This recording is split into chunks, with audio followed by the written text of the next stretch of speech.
Tu te souviens de la première grosse intervention où tu as été peut-être choqué ou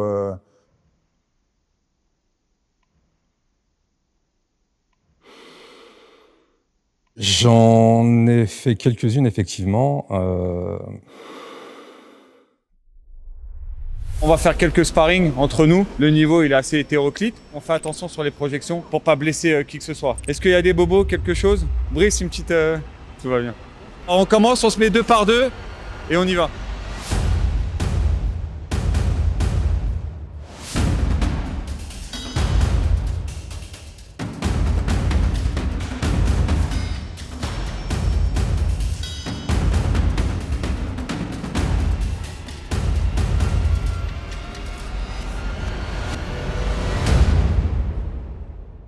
Cyril Diabaté pour Karaté Bushido avec l'illustre, le célèbre, la légende Robert Paturel, qui a été un membre du raid, un des premiers, je pense. Oui, enfin, Un des premiers. Il est très modeste et qui a été mon premier coach. Donc j'ai commencé avec ce monsieur. On est où là, Robert? on est à la salle du raid, à la salle d'entraînement du raid. Une ancienne église en fait, une ancienne chapelle. Puisqu'ici, on préparait les prêtres à partir en Afrique pour prêcher la bonne parole. Et puis ça a été récupéré par l'État. C'est la compagnie CRS qui a pris les locaux. À la création du raid, on a pu partager avec les CRS. Et on ne prêche plus dans cette église, mais on continue à distribuer les pains.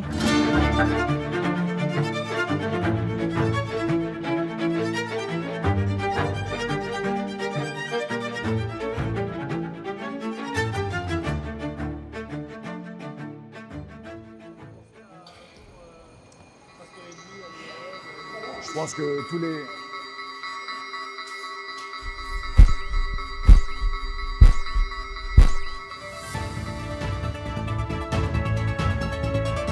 Flash info.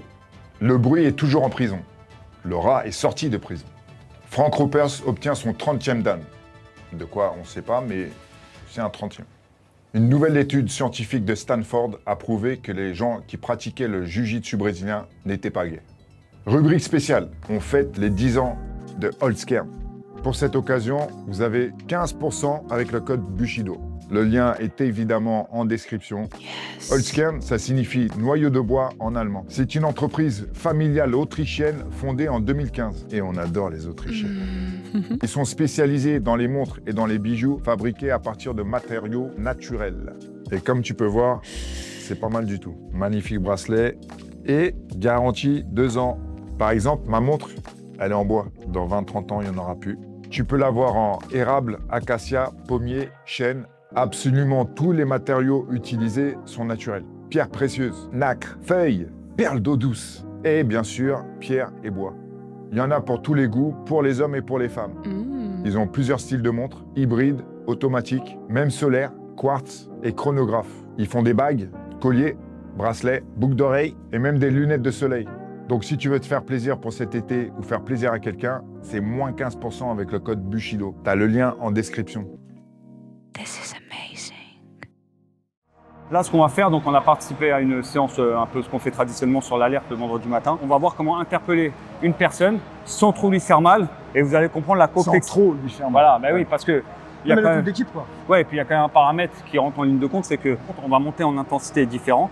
Mais vous allez voir, c'est comme dans les sparring. Et si quelqu'un ne veut pas se laisser interpeller, même sans aucune notion de sport de combat, ça devient très difficile d'interpeller quelqu'un sans aller un peu à la maillotche. Ah oui. C'est pour ça qu'on va essayer de travailler la communication, le placement. On va essayer de faire quelques mises en situation sans trop de bobos. Ah, Toto. Mollo, Toto, mollo.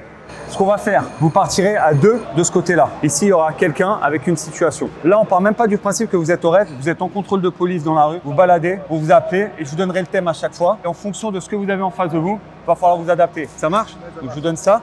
Je vous rappelle quand même, il y a des consignes. Vous êtes policier, là, pour le thème. Donc, il faut se rappeler qu'il faut interpeller s'il y a interpellé, mais il faut que ça soit proportionné. C'est-à-dire que si le mec, il vous a rien fait, on lui met pas une grosse mandale dans la gueule. Il y a des lois. Tout ça en vous disant qu'il faut lui contrôler les mains, l'interpeller, le relever. Ça marche?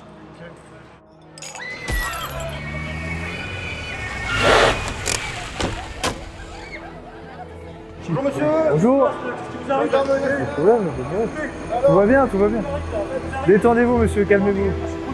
Calmez-vous monsieur. Laissez-moi, j'ai rien à faire. On nous a dit que vous étiez agressif. Monsieur, On va pas vous faire de mal, on va pas vous faire de mal. On va juste discuter, on va juste discuter. mais merci-moi, qu'est-ce que j'ai fait là? Rien fait de mal. On nous a dit que vous étiez agressif sur la voie Non, publique. je suis tranquille, moi. Je suis en train de me balader dans mes. Tranquille. Mais c'est pas voilà, descendu. Oh, le salopard. T'inquiète là. Un genou. C'est le genre de choses qu'on va faire ça, qu'on y est plus. Ça va? Ouais, T'es mis dans le ventre? Dans le ventre? Ouais. Bah, c'est bien. Bon, on va faire court, les gars. Tu n'as On pas va le faire droit.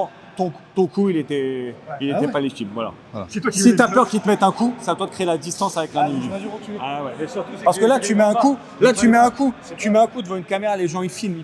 Ils voient quoi? Ils voient un policier qui attrape un mec, il met un coup de genou. Le mec, il a rien fait, il a pas d'arme, il est pas violent. Ok, allez, on va passer à la situation suivante. Merci Toto. Plus de bavure, Toto. Je sais pas, je me suis dit, peut-être qu'il va me. Là, vous êtes appelé, même principe. C'est un mec, sauf que là, il est virulent, le mec. Il a frappé des passants, il insulte tout le monde. Si je vois des flics, je vais les tuer. Tout le monde, la France, enfin, tu vois, et il a la panoplie du. Le braquer, genre. Hein? S'il a pas d'arme, on n'a pas le droit de le braquer. Ah, tu le braques pourquoi? T'as vu, s'il a une arme, oui, s'il a pas d'arme, tu le braques pourquoi? Tu iras bouger. Ah ouais, ça va arrêter de bouger. Et il a une arme, il vient vers toi. Tu vas faire quoi avec ton arme? Ah, Tu tires dans la bouche. Ah oui, bah oui. Faut pas passer. Heureusement, on n'est pas vite. Ok. Allez. Fais quoi? Je prends le haut, tu prends le bas? Haut, bas, vas-y, ouais. Ok. Prends le haut, tu prends le bas. Toi, le haut, toi, le bas. Ouais, vas-y. Qu'est-ce qu'il y a? Qu'est-ce qui se passe? Bonjour. Qu'est-ce qu'il y a? Pourquoi vous venez là? Qu'est-ce qui vous arrive là? Qu'est-ce que vous voulez? Qu'est-ce qu'il y a? Monsieur, on veut juste Ouais, j'ai discuter. les papiers, là. Qu'est-ce On qu'il y veut a? juste discuter, Qu'est-ce qu'il y monsieur. a? Qu'est-ce qu'il y a? On veut juste discuter, Qu'est-ce qu'il y a? monsieur. Qu'est-ce qu'il y a avec moi, là? On veut juste discuter, on veut pas vous faire de mal, monsieur. Qu'est-ce qu'il y a? On veut pas. On a le droit d'y aller ou pas là? Monsieur, Qu'est-ce qu'il y a? Allez-y. Voilà, on communique. On pense pas trop. Allez, doucement. Ben, lâche un peu le bras, voilà. Voilà, on est à plat dos. Voilà, garde les jambes, Anthony, super. Hop. Il est menotté, on le relève tout de suite. Voilà. Super. Ça va? On le palpe. Petite palpation au cas où il est énervé sur lui. Là, c'est beaucoup mieux. Je suis fier de vous, les gars. Vous l'avez bien saucissonné. Presque pas de bavure. Presque pas de bavure. Le professionnel, il est plus satisfait, là. C'était nettement mieux. Ouais. Nettement mieux. Il y avait une répartition des rôles. Tu vois, dans la précipitation, tu prends la jambe de Louis. Ouais, Et voilà, tu vois. c'est vrai. Un peu de lucidité. Mais par contre, c'était nettement mieux. Une bonne répartition des tâches. Ça s'est fait proprement. Ça, après, quelqu'un qui veut pas se laisser interpeller, il faudra aller au sol. Ça, c'est fait. Vous l'avez interpellé proprement. Il n'y a pas de blessé, pas de bobo. On l'a menotté, palpé. On le ramène au commissariat. Sachant que j'ai déjà fait un truc comme ça Fin sur du le bal. terre. Un mec qui veut pas se laisser, Voilà. ça peut être dur. Hein. Un mec qui se débat à mort. Exactement. Là, vous voyez, moi, je lui mets, à un moment, je lui dis Ben, Ouais. lâche. Mais si vraiment le mec, même sans notion de combat, il veut pas donner son bras, Ouais, ça peut être- il les garde sous lui. Et à un moment, là, Et il va pas le frapper, mais il va falloir mettre des points de pression. Et puis, à un Ouais. moment, tu vas devoir. Qu'est-ce que... Il y a des choses à améliorer quand même dans ce qu'ils ont fait ou pas? Oui, il y a toujours des choses à améliorer de Ouais. toute façon. Déjà, la répartition des rôles, c'était pas mal. Après, sur le menottage, déjà, faire attention à l'arme. Bon, là, vous n'avez pas de ceinturon. bah, Mais j'ai oui, pas. il y avait un moyen. Déjà, ils auraient pu le mettre contre le sol, contre le mur. L'emmener au sol, ça, c'est pour le palper. Si vous voulez pas se laisser palper, tu l'emmènes au sol. Et après, au sol, toi, tu as bien tenu les jambes. Et après, tu fais une kimura, des points de pression avec le genou. Il y a pas mal de trucs qu'on peut faire. Hein. Ça marche? On Super. en fait une petite dernière. On monte un peu en pression. Super. Allez, ça marche. Bon, le Sénat, c'est un forcené, un fou furieux. Il est chez son ex-femme. Il menace de la buter. Les voisins l'ont vu. Ils ont paniqué, ils ont appelé les flics. Et on ne sait pas sur quoi on va tomber. Ok. Mais il a une arme. Donc, Ah oui, il il va a une arme. faire. Il menace de la tuer. Bonjour monsieur. bonjour monsieur. Monsieur, posez votre arme. Posez votre arme. Posez votre arme. Posez votre arme. Posez votre arme, monsieur. Posez votre arme. Monsieur, calmez-vous. Posez votre arme. Monsieur, posez votre arme. Voilà, merci. Boum.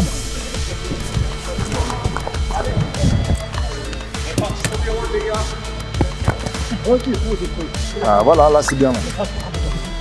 Sur le dos, tu vas pas pouvoir interpeller comme ça, lui. Allez.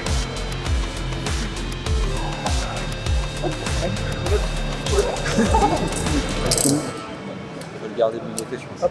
Monsieur, on va vous relever. Ah, j'ai cru pas. Ça c'est bon ça. Allez, c'est bon, les gars. C'est bon. Bien joué. Alors, écoutez, c'était pas mal.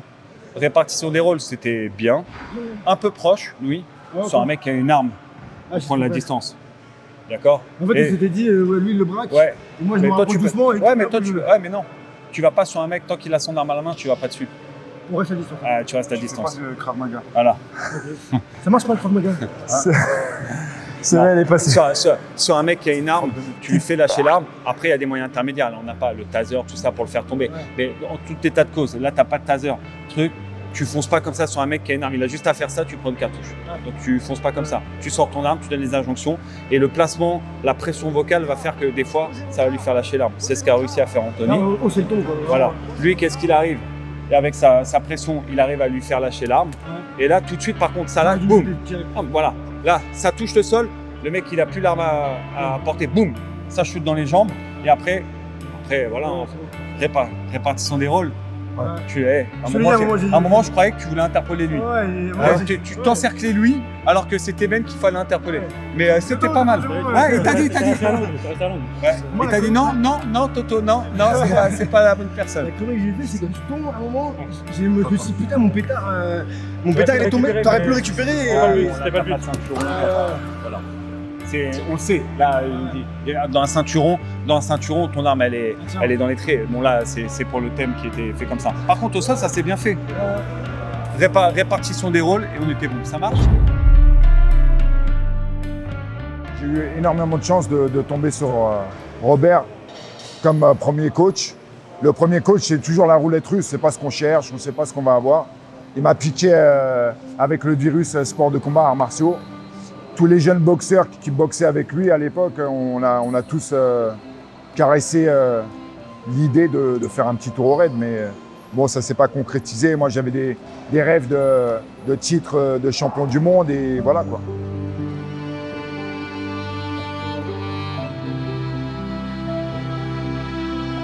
J'ai rencontré Cyril la première fois en 91, septembre 91. Il y avait un entraînement de basket avant l'entraînement boxe. Quand je suis arrivé dans la salle, j'ai vu ce grand garçon qui était assis sur un banc et qui regardait la boxe. Un jour, je lui ai dit « Pourquoi tu t'inscris pas ?» Il m'a dit « Je peux pas m'inscrire parce que ma mère, elle peut pas payer pour le basket et la boxe. » Et en fait, j'ai appris après que sa maman n'existait plus, elle était décédée. Le papa l'avait abandonné et en fait, il était élevé par sa grand-mère et par sa tante. Je lui ai dit, écoute, si c'est pour l'argent, c'est pas de souci, tu viens et puis on verra ça plus tard quand tu pourras payer. Et c'est comme ça que ça a commencé. C'est ça, non? Ouais, c'est ça. Exactement. Après, il y a le moment où moi, je suis parti à l'île de la Réunion pendant 4 ans. Et là, il est parti, il a fait le tour un peu des clubs pour faire du MMA et de la boxe thaï et du kick. Et il a évolué, il a volé de ses propres ailes. Et très très bien, il a fait de très très bons vols d'ailleurs. Et moi, j'étais fier de voir les résultats sur Internet. Et je me disais, c'est bien, je l'ai pas... J'étais là au départ et c'était bien comme ça. Tu te souviens de la première grosse intervention où tu as été peut-être choqué ou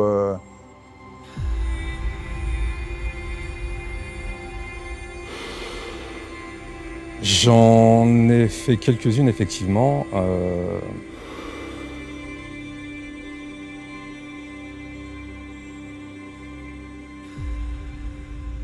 Je sais pas si on peut dire, je sais pas si on peut dire, enfin, l'honneur, mais voilà, j'ai pu participer en fait aux plus grosses interventions du service, ouais, de ces 10 dernières années, ouais. Ouais, C'est on sûr. les connaît, donc Cacher, Ouais, j'étais dessus.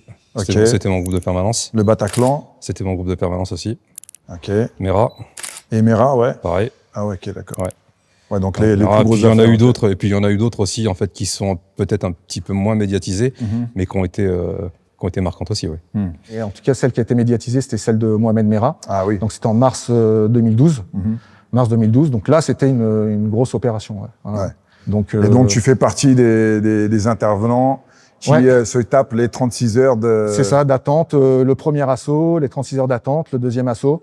C'était la première grosse intervention que je pouvais faire avec des échanges de coups de feu, avec de l'attente, avec de la fatigue, avec de l'intensité. Non, c'est très intéressant.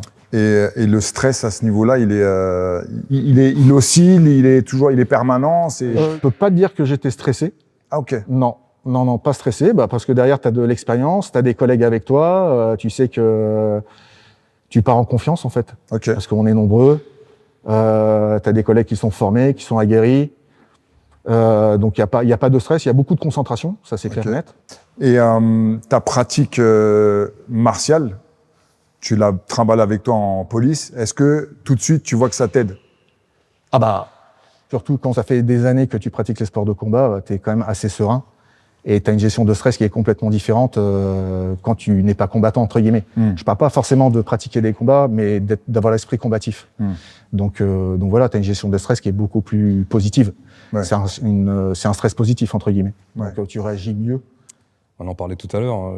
Le Bataclan, en fait, quand tu rentres à l'intérieur, t'as pas le temps de... Ça bouge trop vite. En fait, tu sais pourquoi t'es là, en fait. T'es là pour neutraliser la menace. Voilà, c'est ton job. Et plus tu vas aller vite, et plus tu vas être précis, et plus ça te permettra en fait de sauver des vies, des personnes en fait qui sont dans la fosse. Ouais, parce que t'as pas envie de faire d'erreur, t'as envie de secourir les gens forcément et de les sortir de cette merde, quoi. Parce que j'imagine que tu cumules pas mal de fatigue nerveuse, Ouais, c'est sûr qu'après ces opérations-là, généralement pendant 3 jours, t'es bien excité, t'es bien énervé, Ouais. t'as du mal à redescendre. Ok. Bon, t'as la pêche, hein, mais t'as du mal à Après, t'as le descendre, contre-coup, non? Ouais. Après, ouais, t'es un peu fatigué, effectivement. Ouais. Mais bon, après, s'il faut repartir, on repart. Ouais, tout le temps. Ouais. Donc, vous intervenez. Ensuite, j'imagine qu'il y a un débrief. Combien de temps après le débrief? Il y en a toujours un petit vite fait en fait à chaud entre nous pour savoir en fait comment ça va, les émotions, voir en fait si parmi nous il y en a on reste des êtres humains, hein, d'accord, s'il y en a qui sont pas en difficulté. Pour certains en fait, la preuve en est, c'est que j'ai des copains, ça a été leur première intervention pour eux. Ah, putain. Ils sortaient du tronc commun, de notre formation, ils intégraient les groupes et que en fait ils ont été bipés pour la première fois. Ça a été sur ça, quoi. Horrible. Donc voilà, du coup t'es obligé de prendre obligé de prendre des nouvelles des copains, discuter avec eux, voir comment ça se passe et puis partager en fait ensemble. D'accord, de l'expérience que j'ai eue moi, comment j'ai géré, est-ce que tu dors bien la nuit, pas bien la nuit, comment tu t'en ressenti, ainsi de suite. Psychologiquement, vous avez été suivi, j'imagine, par la suite, non? Oui, il y a des cellules psy qui ont été activées pour le service. Ok. Puis après, libre à toi d'y aller ou pas, quoi. D'accord. Tu penses que c'est efficace ou tu penses que vous êtes tellement bien formés, vous êtes tellement des profils atypiques que vous n'avez pas eu besoin de ça? Ça dépend des personnes. Ouais. Honnêtement, ça dépend des personnes. T'en as qui n'en ont pas besoin. Puis t'en as d'autres, en fait, qui vont des fois en face, en fait, te dire que j'ai pas besoin. Puis, ils vont craquer quand même. Discrètement, voilà, ils y vont. Mais il n'y a pas de souci, en fait. Personne ne sera jugé de ce côté-là. Il n'y a aucun problème. On reste des humains.